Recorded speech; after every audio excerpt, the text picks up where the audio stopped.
Voilà, donc merci Olivier de cette invitation. Je suis très heureux de prendre la parole ce soir sur cette question de la violence et du monothéisme. Je parlerai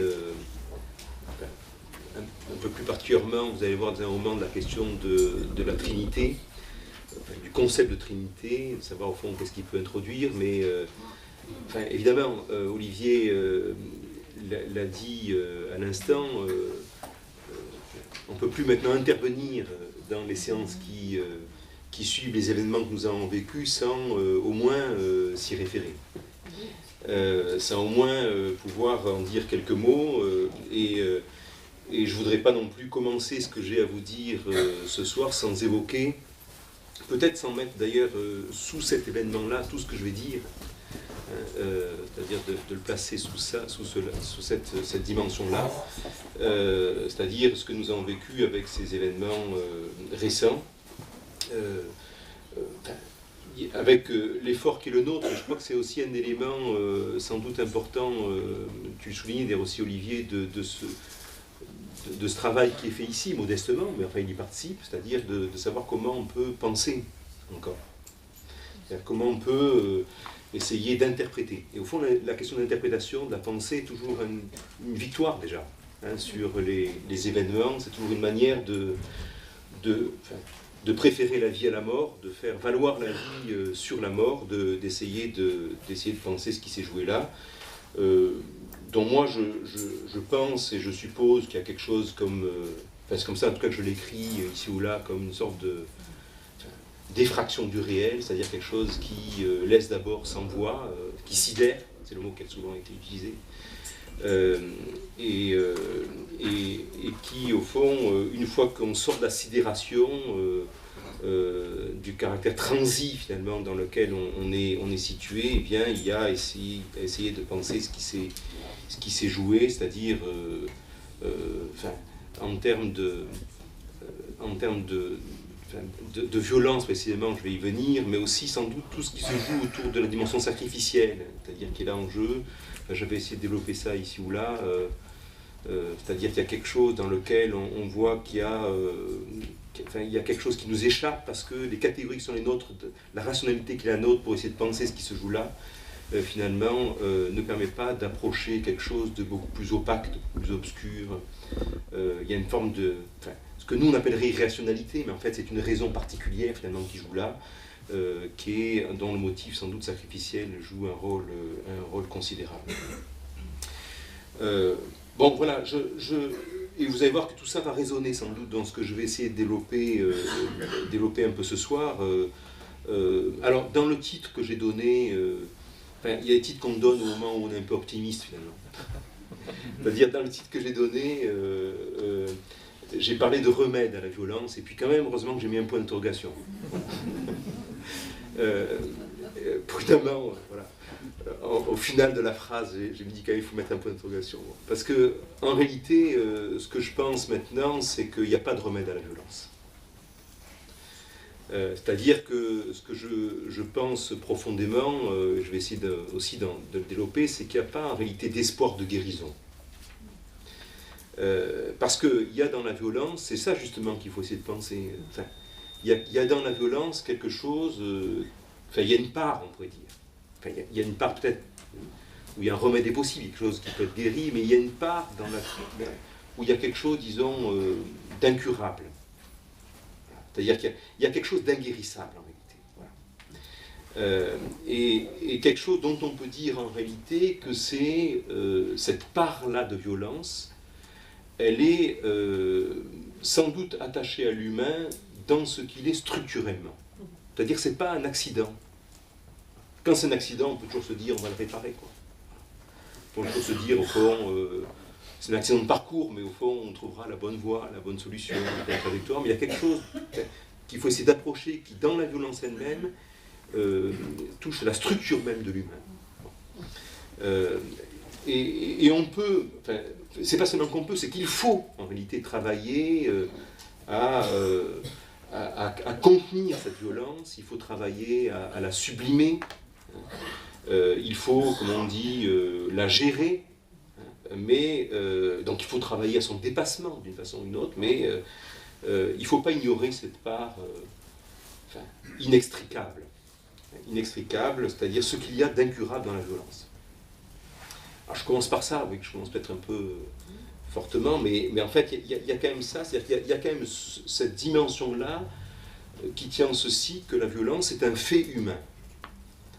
Et peut-être même qu'on pourrait dire d'une certaine façon que c'est un des éléments qui caractérise l'humain par rapport au monde animal. Peut-être sans doute même qu'on pourrait dire que le monde animal ne connaît pas rien, ne connaît pas la violence dont l'humain lui-même est capable. Il y a une sauvagerie animale. Mais la violence, peut-être que la violence est un trait de l'humain. C'est une caractéristique en tant que telle. Et au fond, ça touche aussi la question de la religion. Ce que je pense aussi, mais on pourra en discuter ensemble, ce que je pense, c'est qu'il n'y a pas non plus de religion sans violence. Que la religion s'avoir avec la violence. Alors je dis ça parce que partout j'entends maintenant, chaque fois qu'on ouvre la télé, qu'on allume la radio, etc., j'entends dire oui, mais vous savez, ça n'a rien à voir avec la religion. Voilà, la religion, c'est la paix, c'est l'amour, etc. Et donc, c'est autre chose. Peut-être, mais en même temps, c'est aussi pas autre chose. C'est-à-dire qu'il y a aussi le fait que ça a aussi à voir avec la religion elle-même, c'est-à-dire avec quelque chose qu'il faut aussi penser dans la religion. Dans ce qu'est la religion, il y a aussi cette part. Il n'y a pas que ça. Hein, il y a d'autres aspects, évidemment. Hein. Il y a des aspects de paix, évidemment, on pourrait revenir, mais il y a cette part qui est là, qu'il ne faut pas non plus ignorer en tant que telle. Et au fond, après tout, on peut quand même rappeler que c'était quand même l'idée qu'avait Freud, par exemple. L'idée qu'avait Freud, c'était que le monothéisme est fondé sur un meurtre. C'est-à-dire que l'idée centrale de Freud, c'est que l'origine monothéiste en tant que telle, son dispositif profond, d'une certaine façon, vient de ce que lui appelait le meurtre du père. Donc il y a un acte violent, on pourrait dire, pour Freud, qui est originaire, qui est archaïque originaire, qui fonde ce qu'on appelle le monothéisme en tant que tel. Et au fond, la religion, c'est à la fois, de ce point de vue-là, ce qui recouvre la violence, du coup, ce qui fait lien social, ce qui aussi fait du tissu, ce qui organise quelque chose, cette violence-là. Et puis, il y a aussi le fait que d'une certaine manière, il y a quelque chose qui archaïquement est là, est présent, etc. Enfin, c'est comme, vous savez, quand dans les travaux de Marcel Mauss sur le don, le contre-don, la circulation du don, etc., je trouve toujours assez intéressant que Mauss montre bien que le don, c'est ce qui pacifie, c'est ce qui fait lien social, ça oblige l'autre, etc. Mais c'est sur le fond d'un archaïque et d'un archaïque de violence. C'est-à-dire que du coup, c'est ce qui pacifie la violence parce qu'elle est là. Hein, voilà. Et au fond, c'est ce qui permet de la déplacer, de la sublimer, de la métaboliser, mais c'est parce qu'elle est là. Voilà, alors je prends donc cette thèse maintenant, pour essayer d'entrer dans ce que je voudrais essayer de développer, cette thèse qui veut, puisqu'au fond ça fait le fil conducteur de l'ensemble de ces séances, c'est ce que vous avez mis en place, qui veut qu'il y ait un lien intrinsèque, c'est-à-dire un rapport finalement entre le monothéisme et la violence.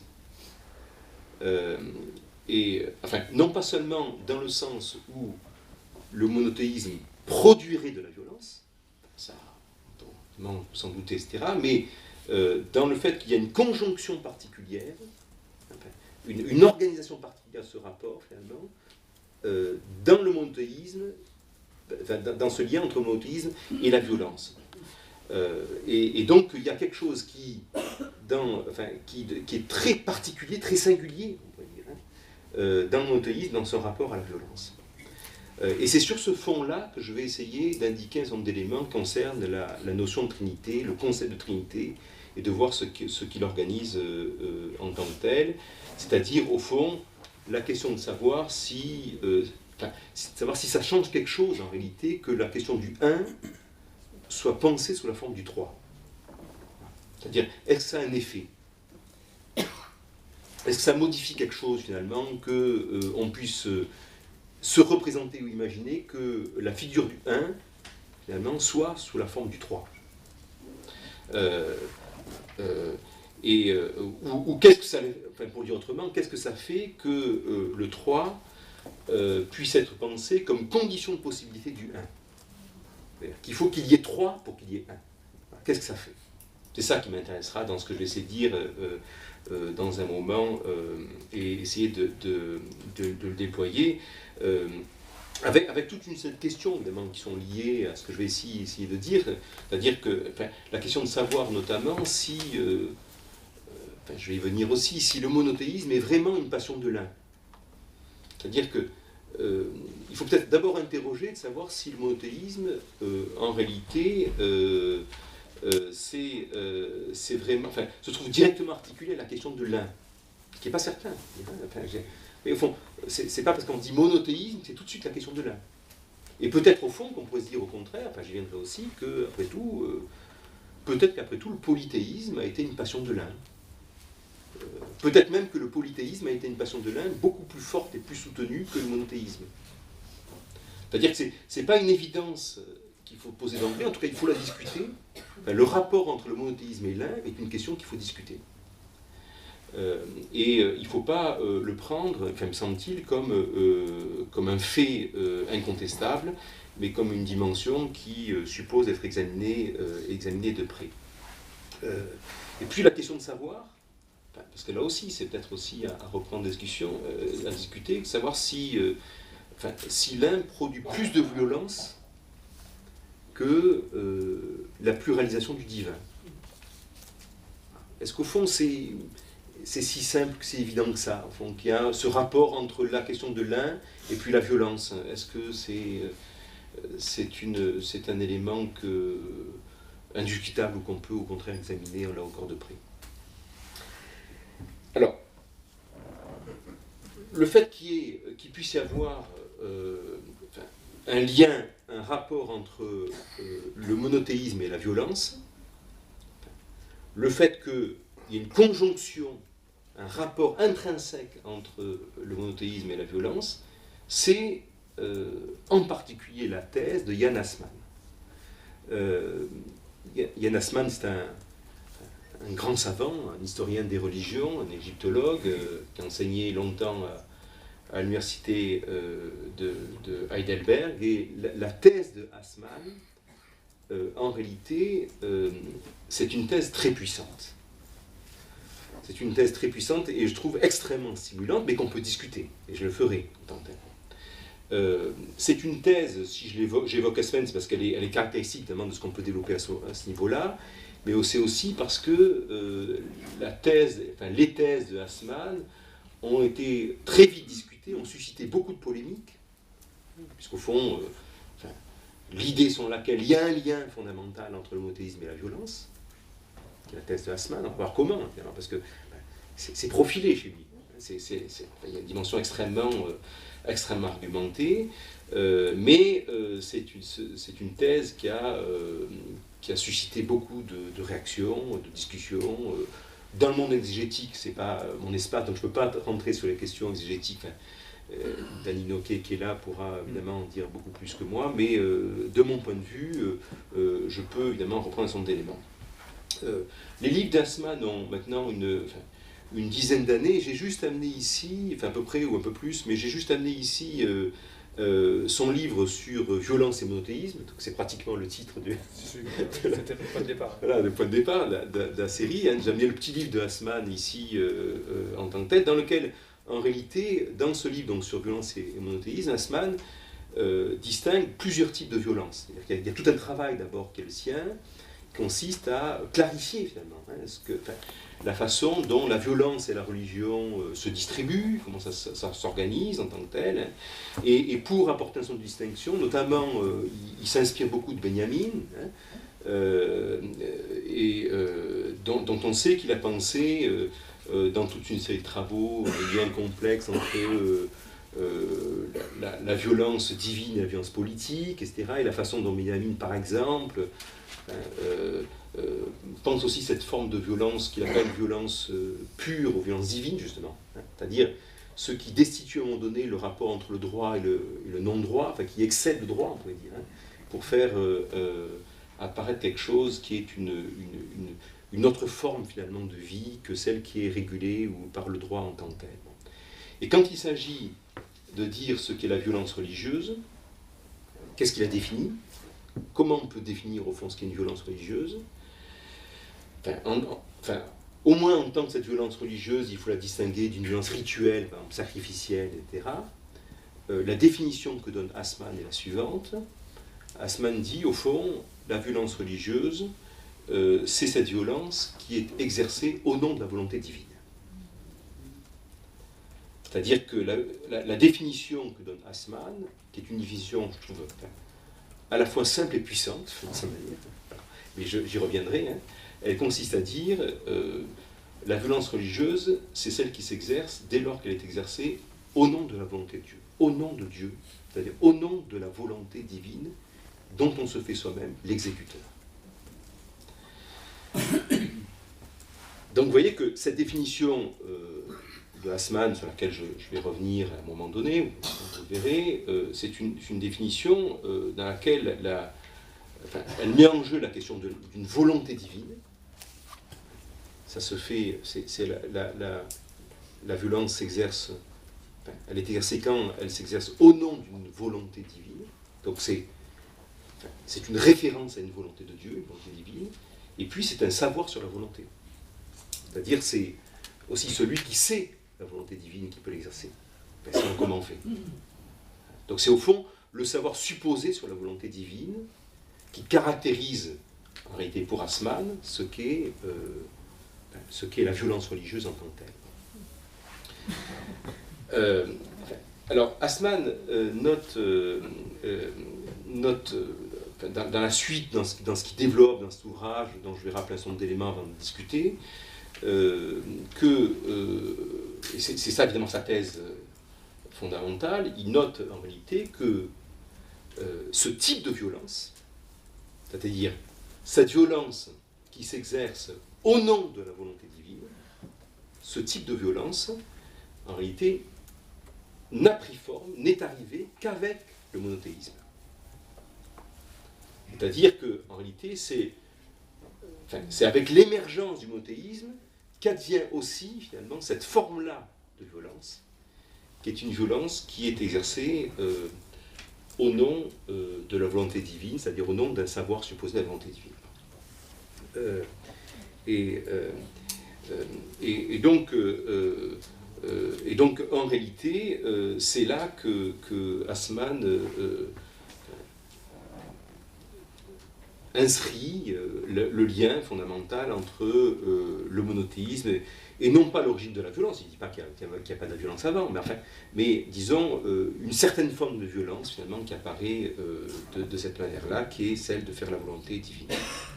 Alors, dans tout son développement, en réalité, Assmann s'occupe ici du judaïsme. C'est la question du judaïsme qui va être là, évidemment, de manière centrale, je dirais, parce que c'est là qu'on trouve d'abord historiquement une naissance du monothéisme, avant, bien entendu, le christianisme, avant l'islam.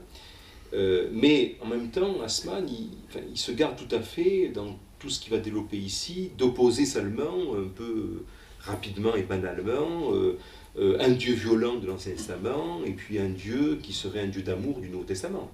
C'est pas du tout ça. Il y a tout à fait conscience que, en réalité, le Nouveau Testament contient autant de violence que l'Ancien, peut-être sous une autre forme. J'avais écrit un certain nombre de textes là-dessus où j'avais montré au fond que d'une certaine manière, y compris le concept d'amour tel qu'il fonctionne dans le Nouveau Testament, et ce concept-là, en réalité, organise une forme de violence que Nietzsche a beaucoup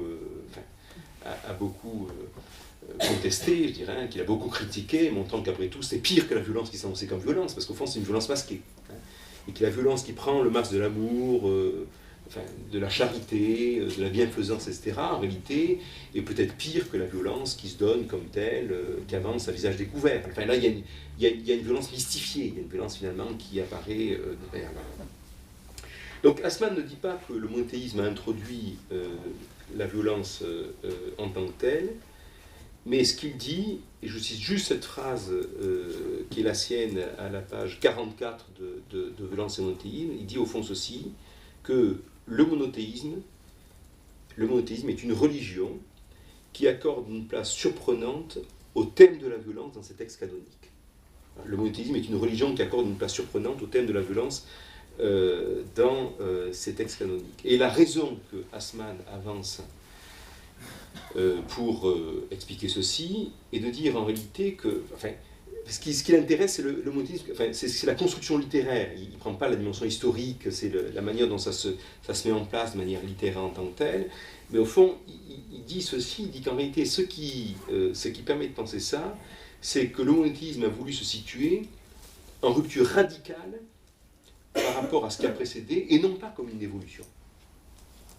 C'est-à-dire, le germe, Assmann, de la violence du monothéisme, c'est ce fait fondamental que le monothéisme est un fait de rupture. C'est-à-dire qu'il organise quelque chose comme une cassure entre deux mondes.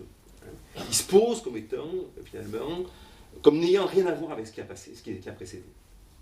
Comme étant tout autre chose que ça, en réalité, et non pas comme étant le fait d'une progression, d'une évolution, avec des modifications, des mutations, des transformations qui finalement amènent au monothéisme, ce qu'il est historiquement, le monothéisme. Parce qu'évidemment, historiquement, le monothéisme est un fait d'évolution progressif, enfin, il ne tombe pas comme ça d'un coup, hein. Mais littéralement, dans sa construction, dans son idéologie, presque on pourrait dire, en réalité, il se pose en tant que tel, il se prétend finalement comme étant en rupture par rapport à ce qu'a précédé en tant que tel. Et dire qu'il y a de l'un ou qu'il y a un seul Dieu, du coup, signifie quelque chose de tranché dans le rapport à la vérité. C'est-à-dire, finalement, je reviendrai aussi là-dessus, mais il y a une espèce de rapport à la vérité dans lequel il y a une vérité ici sans partage. Quelque chose qui tout à coup apparaît comme par rapport aux religions anciennes, comme étant finalement un concept de vérité finalement qui exclut toute dimension de partage ou de correspondance finalement par rapport aux autres religions. Et Assmann dit du coup dans son ouvrage qu'au fond il faut toujours toujours préférer, on pourrait dire, les vérités faibles aux vérités fortes. C'est-à-dire que parce que les vérités faibles, elles ont comme vertu fondamentale d'ouvrir à la discussion, d'ouvrir au dialogue, à la conversation, comme tu dirais, en tant que telle. Voilà. Les vérités faibles sont les vérités de la conversation en tant que telle. Les vérités fortes, au fond, elles ne se discutent pas. Voilà. Freud préférait toujours les vérités faibles aux vérités fortes. Il y a celles qui se disent là où ça nous échappe. Ça. Voilà, mais je voudrais maintenant évoquer, donc, pour aller plus en avant, un élément plus décisif sans doute dans la thèse de Assmann à propos du monothéisme et de la violence. C'est ce qui me permet maintenant d'aborder en réalité le premier point, parce que là c'est que l'introduction. Hein. C'est le premier point que je voudrais indiquer, en réalité, qui est de savoir qu'est-ce que c'est l'un du monothéisme. Qu'est-ce que c'est l'un du monothéisme? C'est-à-dire, quel est ce rapport à l'un qui se constitue dans le monothéisme si on tient compte de la thèse, justement, souvent reprise, qu'il y a un lien, ou qu'il y aurait un lien de cause à effet entre l'un et la violence, et donc entre le monothéisme, donc il n'y a qu'un seul Dieu, et puis la violence. Alors, il y a chez Assmann toute une thèse, alors, je trouve extrêmement intéressante, c'est ça que j'ai aussi discuté, toute une thèse qui concerne le langage. Et donc, d'une certaine manière, toute une thèse de Assmann qui concerne en réalité le rapport entre la violence et le langage. C'est-à-dire que un élément fondamental de ce que développe Assmann, c'est que, en réalité, la question de la violence est une question qui tient au langage, qui tient au rapport au langage lui-même en tant que tel, et qui tient en fait à ceci que les religions classiquement étaient marquées par un principe fondamental qui était le principe de la traductibilité. C'est-à-dire les dieux étaient traductibles. les dieux, on pouvait traduire mutuellement ce qu'on appelle le principe divin. C'est-à-dire, au fond, les dieux fonctionnent ou fonctionnaient, disons classiquement, dans le multiple de la langue. Il y avait plusieurs manières de le dire. Mais c'est traductible. C'est traduisible, mais traductible, ça veut dire au fond que c'est quelque chose qui tient à la structure. Ça n'est pas seulement au sens de ce qui est traduit. Ça tient finalement au dispositif même de ce qui est traductible, c'est-à-dire la traduction du principe de traduction en tant que tel. Et au fond, la thèse du coup que soutient Assmann, c'est que le monothéisme, c'est la fin de la traductibilité des dieux. C'est le moment, au fond, où les dieux ne deviennent plus traductibles. Jusqu'à présent, il y avait une traductibilité des dieux, et puis avec le monothéisme, d'une certaine manière, avec le fait qu'on dise il n'y a pas d'autre Dieu que Dieu, eh bien, où il n'y a qu'un seul Dieu, ça a un effet dans le langage qui est un effet fondamental, et disons aussi un effet dans le sens, c'est que, au fond, le Dieu de l'autre n'est plus traductible. C'est-à-dire que, enfin, oui, c'est ça le lien entre la langue et le Dieu, c'est-à-dire la langue de l'autre n'est plus traductible. Le fait de la langue, c'est que la langue de l'autre, c'est toujours une dimension d'altérité, ou d'étrangeté, c'est-à-dire que la langue de l'autre, elle vous est d'abord, il faut d'abord l'apprendre, la comprendre, mais vous pouvez la traduire.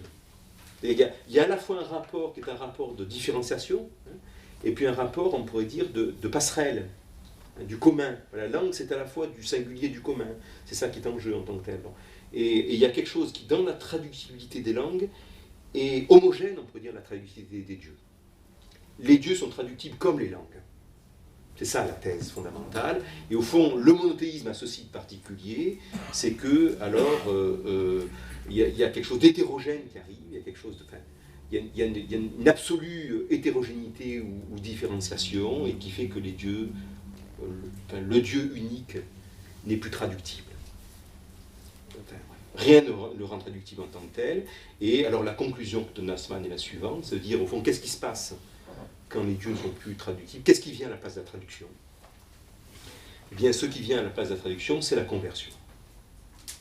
Là où on ne peut plus traduire, il faut simplement convertir, ou sous une forme violente, ou sous une forme communicationnelle, ou sous une forme messianique, c'est-à-dire comme la fin des temps, enfin, etc. Enfin, voilà, etc.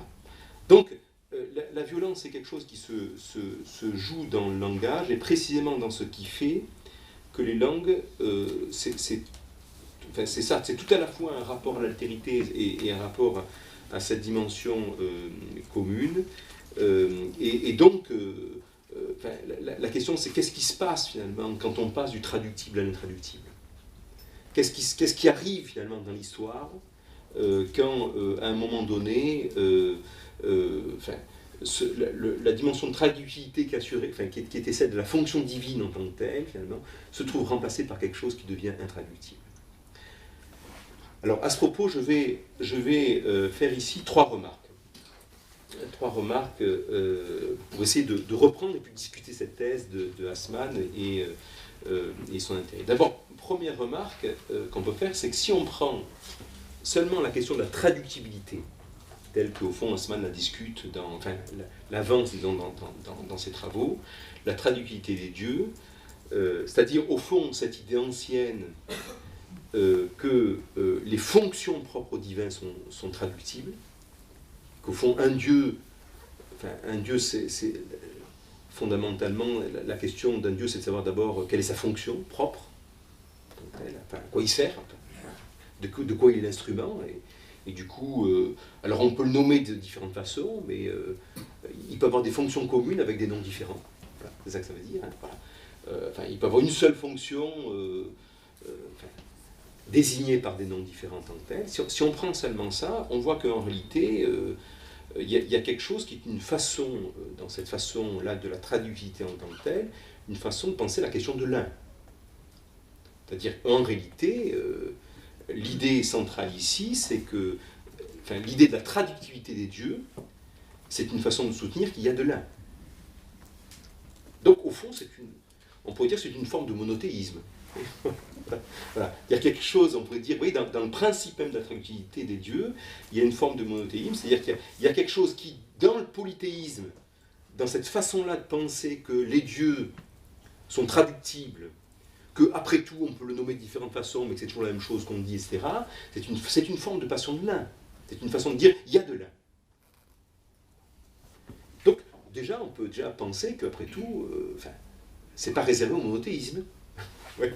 La passion de l'un, elle n'est pas réservée au monothéisme, c'est-à-dire qu'il y a quelque chose qui, dans le polythéisme, est une façon, en réalité, de penser cette question de l'un, c'est-à-dire de penser quelque chose qui est la similitude des dieux, qui est d'ailleurs, au fond, quelque chose qui est propre à l'Antiquité, c'est-à-dire que les religions tribales ne pensent pas ça. Les religions tribales pensent à ça, mais il y a l'émergence, il y a quelque chose de l'Antiquité, le monde d'l'Antiquité sans doute, qui permet de penser ça, et Assmann d'ailleurs le note lui-même quand il dit au fond, Assmann dit qu'il y a deux formes de monothéisme. Il y a un monothéisme qui dit au fond, pas d'autre Dieu en dehors de Dieu,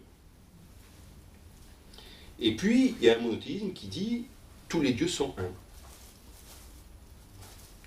Mais c'est une forme aussi de monothéisme en tant que tel, et en ce sens, le polythéisme est une façon de penser la question de l'un avec cette idée que les noms propres des dieux désignent en réalité des fonctions, c'est-à-dire au fond que le dieu c'est une opération mondaine, que la même fonction peut être nommée de façon différente et que ça a une fonction sociale, c'est une fonction culturelle et qu'on peut en rajouter, dans le panthéon on peut en rajouter, il n'y a pas de problème.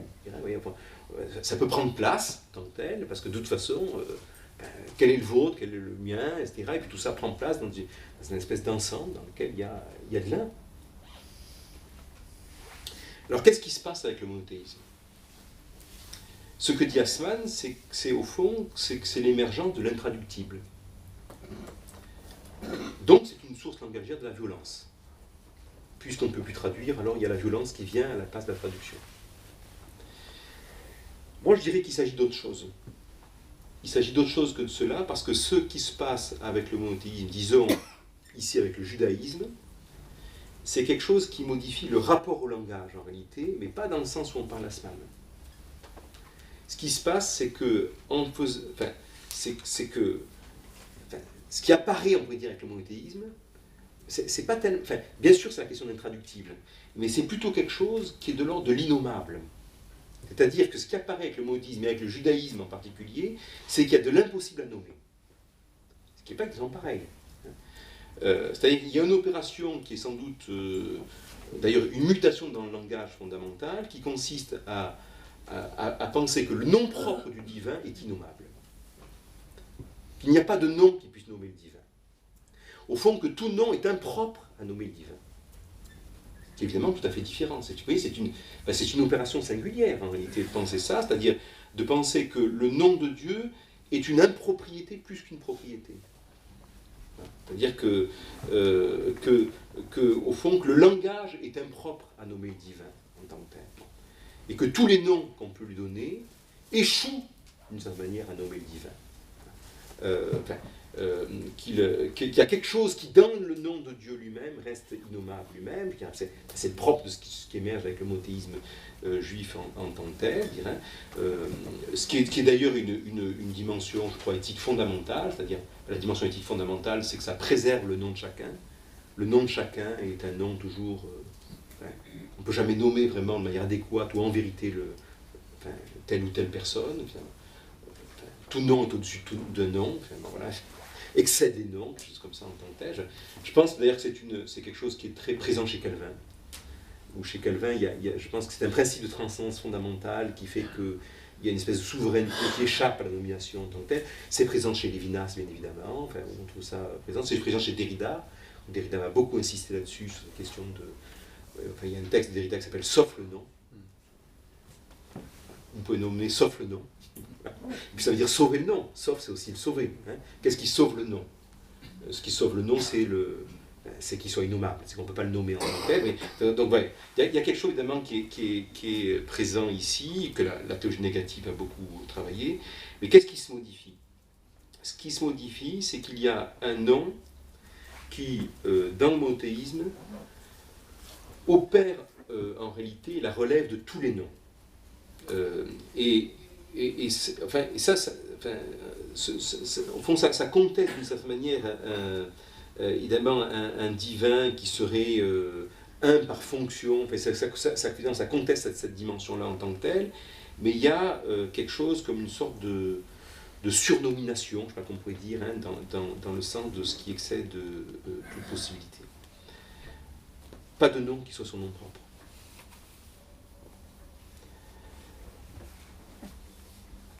Alors la question de la traduction, elle est du coup alors modifiée parce qu'il ne s'agit plus tellement ici de penser la traductibilité du divin, ce qui était la question fondamentale, vous voyez, au fond, est-ce que c'est traductible par des études, etc., que le fait que toute traduction, en réalité, s'effectue sur un fond d'intraductible.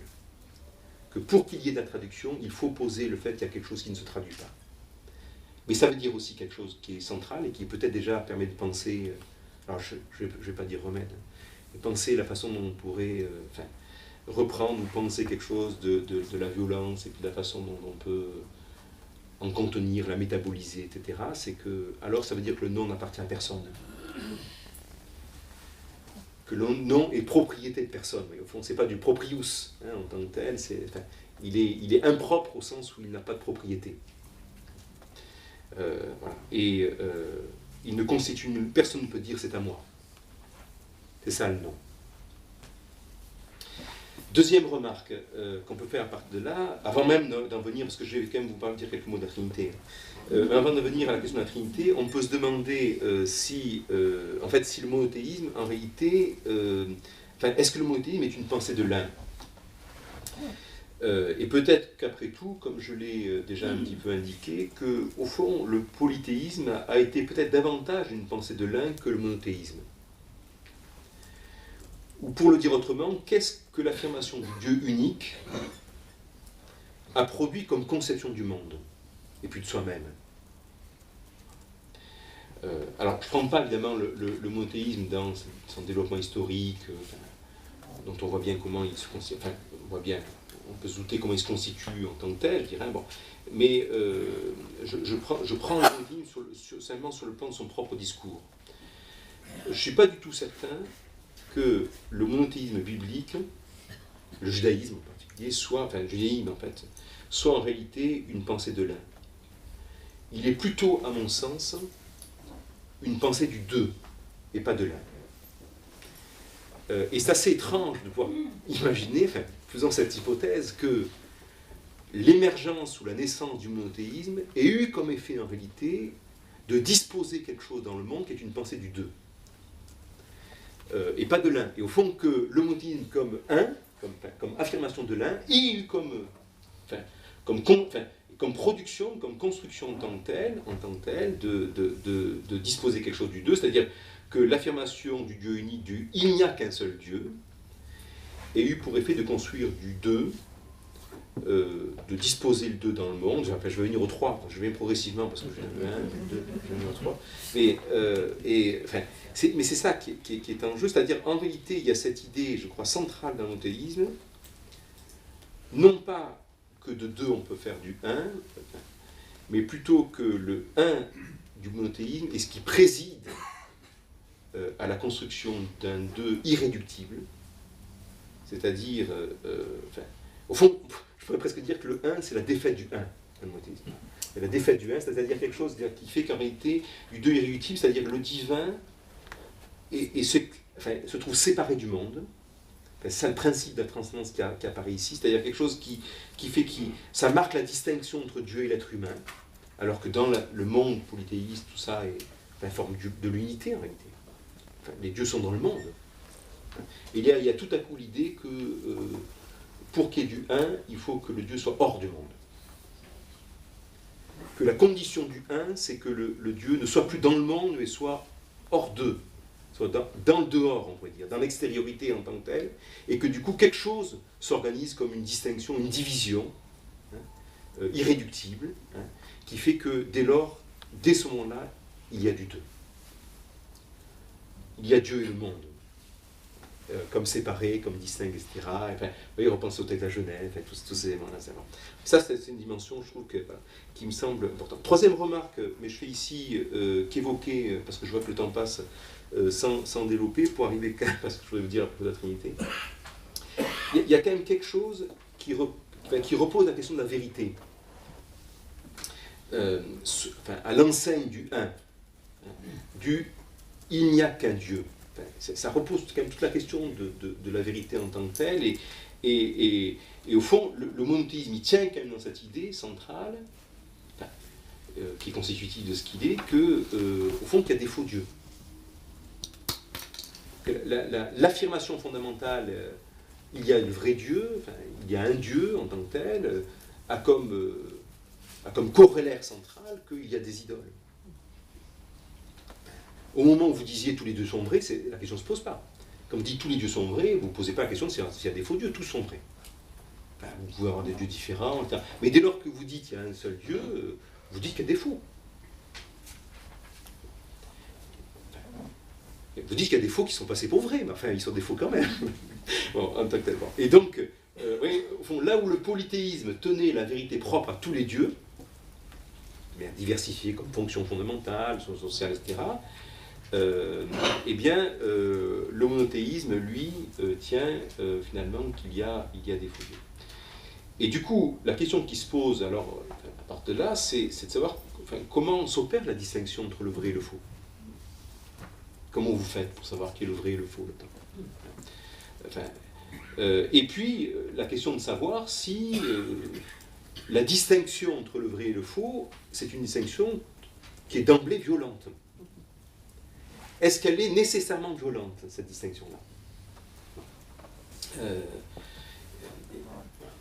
Alors, on peut dire quand même ceci, du coup. On peut dire ceci, que l'idée monothéiste, c'est l'idée qu'il y a des faux dieux, puisqu'il y a un vrai, donc il y a des faux dieux. Mais c'est du coup, c'est ça qu'il faut voir aussi. C'est ça qui se construit, je pense, en tant que tel. C'est du coup toute une ambivalence des positions, c'est-à-dire, en réalité, ça peut être à la fois l'idée que la vérité est sans partage, quand vous dites qu'il y a un seul Dieu, c'est le mien, et puis du coup les autres c'est des faux. Donc, bon, ça peut être ça, évidemment. Donc ça peut être toute cette dimension-là qu'on connaît, qui est discutée, critiquée par la semaine, etc. Mais ça peut être aussi, tout à coup, l'idée qu'après tout, vous ne savez pas si c'est le vôtre qui est le vrai. Et vous ne savez pas aussi, d'une certaine manière, lorsque vous dites, vous, ce que vous appelez Dieu, oui, la ligne de partage entre le vrai et le faux, c'est pas la ligne de partage entre les autres dieux et puis le mien, c'est la ligne de partage qui me traverse, c'est-à-dire qui fait qu'en réalité, je suis un peu moins certain de ce que je crois moi-même. Oui, au fond, on pourrait dire que d'une certaine manière, l'idée monothéisme, elle a comme conséquence fondamentale d'introduire l'idée du doute dans l'idée de Dieu. Pas seulement l'idée de doute, au sens de douter des autres dieux, parce que ça vous en doutez pas, puisque c'est les faux. Bon. Mais le doute en vous-même. C'est-à-dire, au fond, que vous vous mettez à douter de savoir si, au fond, après tout, ce que vous pensez comme vrai, si c'était faux. Ça, c'est une question. Hein. Voilà. C'est-à-dire que, après tout, l'idole... vous voyez, l'idole, c'est pas seulement l'idole au sens du dieu de l'autre. L'idole, c'est peut-être justement ce que moi-même je pense comme étant le Dieu, etc. C'est ça l'idole. Enfin, il faut penser aux prophètes. Enfin, les prophètes, d'une certaine manière, n'arrêtent pas de dire ça, il me semble, dans les textes eux-mêmes. C'est-à-dire qu'au fond, quand ils disent, au fond, vous adorez des faux dieux, ils ne sont pas en train de dire, vous adorez les... Enfin, c'est les dieux des autres, mais c'est aussi fondamentalement le fait qu'en réalité, vous avez construit vous-même un faux Dieu, et c'est celui que vous prenez pour le vrai. Donc, en réalité, y a quelque chose qui, dans le monothéisme, bien sûr... et le rejet des autres dieux, des autres croyances et à la violence qui peut être liée à ça, etc. Mais c'est aussi l'introduction du doute, c'est la naissance du doute, en réalité. C'est la naissance du doute au cœur de la croyance en tant que telle. C'est-à-dire, en réalité, c'est du fait même du Dieu unique que la question vient ou survient de savoir si soi-même on ne erre pas dans ce qu'on dit croire. Enfin, quand tout est vrai, vous ne posez pas de question. C'est de là que vous pensez qu'il y a du faux, que la question devient pour vous une question centrale en tant que telle.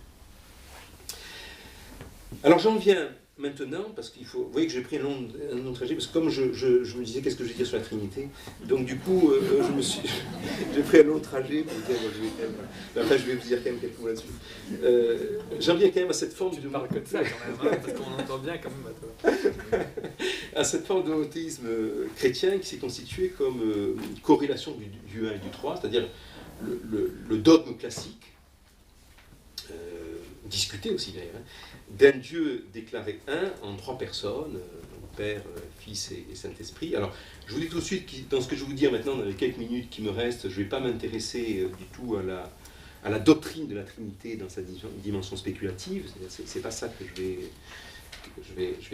vais avancer ou je vais discuter, mais seulement de la Trinité, ce qui va m'intéresser, c'est ce qu'elle produit en réalité comme figure du monde.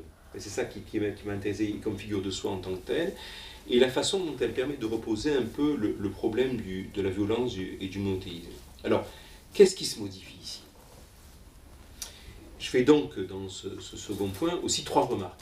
Les professeurs font toujours trois remarques. 3 points. Ça tient de la philo, ça, des années de philo.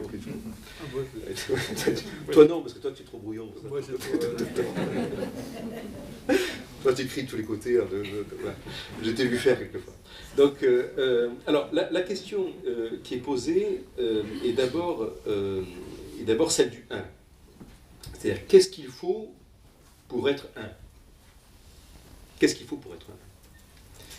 Et puis disons, qu'est-ce qui fait l'unicité du 1? Et enfin, disons qu'à cette question, le dogme chrétien tel que c'est constitué consiste à répondre que le 3, en réalité, est la condition du 1. On pourrait presque dire d'une certaine façon qu'il faut pouvoir compter jusqu'à 3 pour qu'il y ait du 1. Il faut au moins compter jusqu'à 3. Vous voyez que, alors il y a quelque chose qui se modifie, c'est-à-dire que, enfin, par rapport en tout cas au monothéisme du judaïsme, sans doute aussi de l'islam, enfin, je ne parle pas de l'islam, mais enfin, quelque chose dans lequel, au fond, c'est la question du 2 qui est là. La question de la division du 2 en tant que tel, je dirais. Voilà, au fond, avec cette idée qu'en réalité, le 1 organise le 2. Bon. Et là, il y a cette idée que le 1 organise du 3, ou que le 3, pour le dire dans notre sens, de manière... organise quelque chose du 1 en tant que tel, c'est-à-dire que c'est le 3 qui fait le 1, et que c'est ça qui est en jeu. Et que donc pour qu'il y ait de l'un, il ne faut pas seulement pouvoir compter jusqu'à 2, qui est déjà tout un effort, mais il faut pouvoir compter jusqu'à 3. Donc au fond, c'est ça qui apparaît. Ce qui apparaît, c'est que le 3, c'est une nouvelle figure du 1. C'est-à-dire qu'arrive dans l'histoire que sous le chiffre 3 s'organise une nouvelle construction, une nouvelle pensée de ce qu'est le 1. Une nouvelle mathématique. Hein? Une nouvelle mathématique. Une nouvelle mathématique, dans ce sens-là. Oui, c'est ça. Voilà.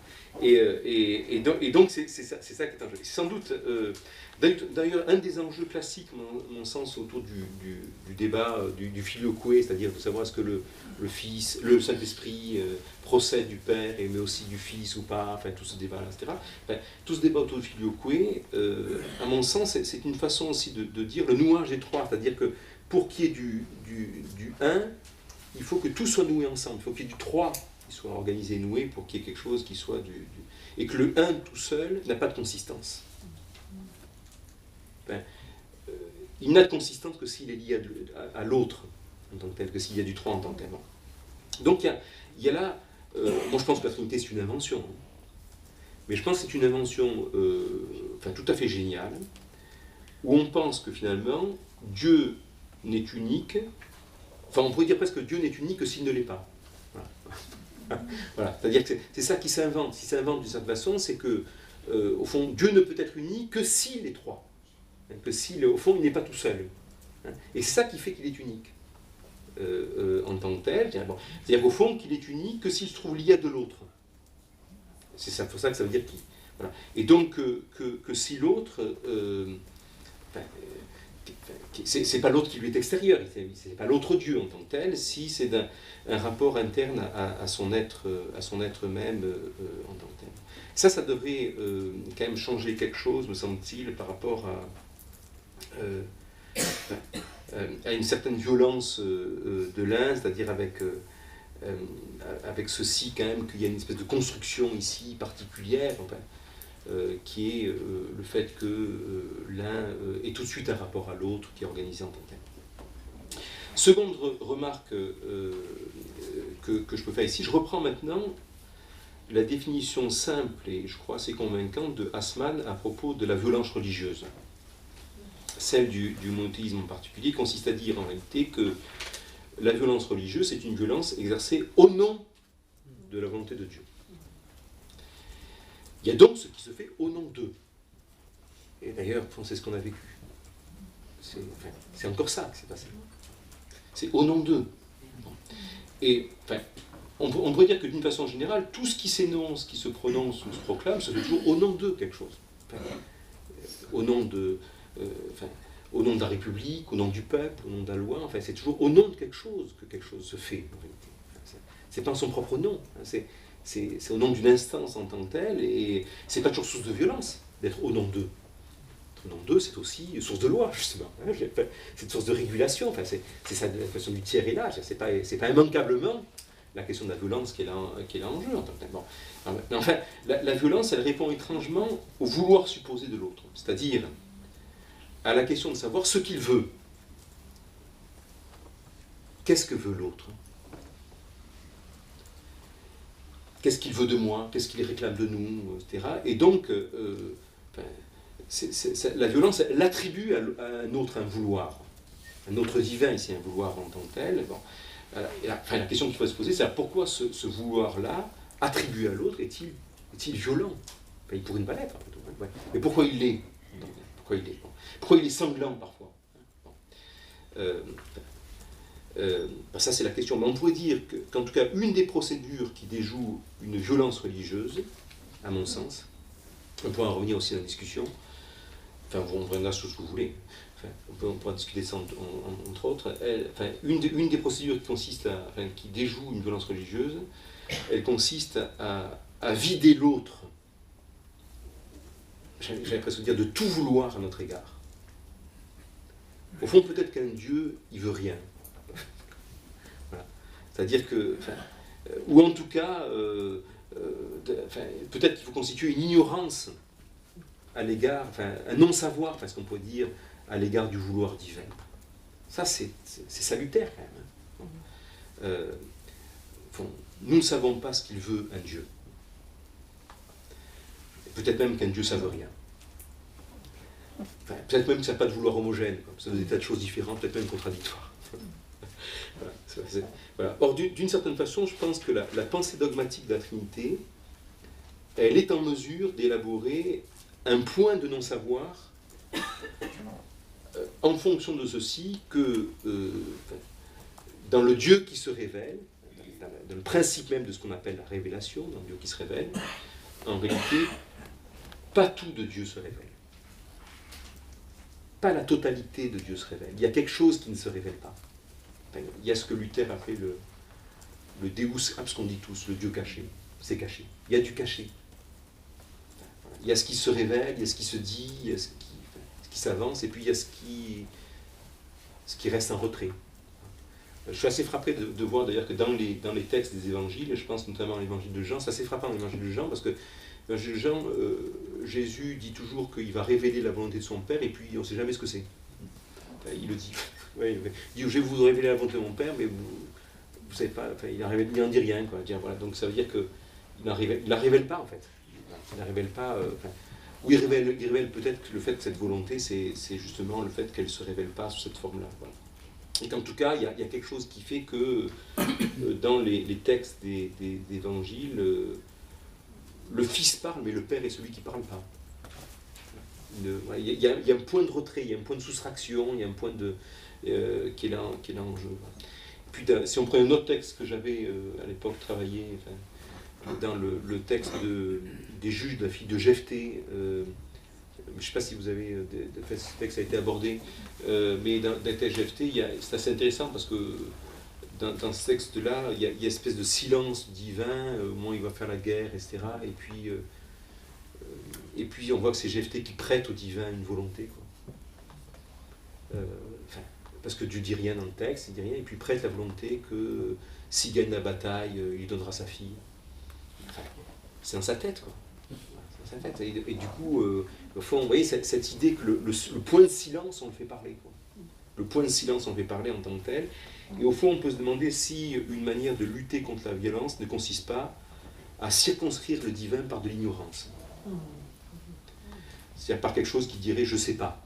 Au fond, quelque chose qui soit une sorte de déconstruction, une sorte d'évidement du vouloir divin, enfin, quelque chose comme ça.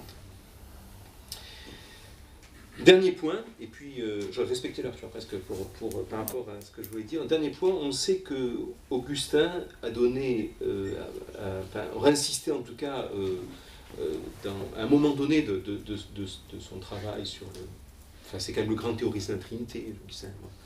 Mais à un moment donné, il insiste sur le primat de la relation sur la substance, c'est-à-dire l'idée que la Trinité, il ne faut pas la penser seulement en termes de substance, comme classiquement on pouvait la penser dans les cas théoriques étaient la sienne, évidemment, c'était grec, mais il faut le penser en termes de relation, donc pas seulement doucia, mais en termes relationnels en tant que tel, c'est-à-dire cette idée que Dieu, le divin, est un être de relation, enfin, c'est ça qui est en jeu. Enfin, comme dirait Bling, on passe là d'une espèce d'ontologie de la substance, une ontologie de la relation, enfin, quelque chose comme ça.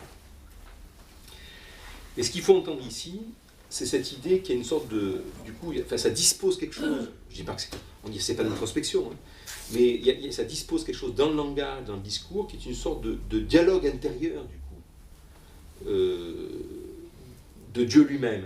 Enfin, ça introduit, on pourrait dire, cette idée, au fond, qu'il y a quelque chose qui fait qu'il y a un dialogue qui, dans l'en-soi divin, le confronte à de l'autre, l'altérité.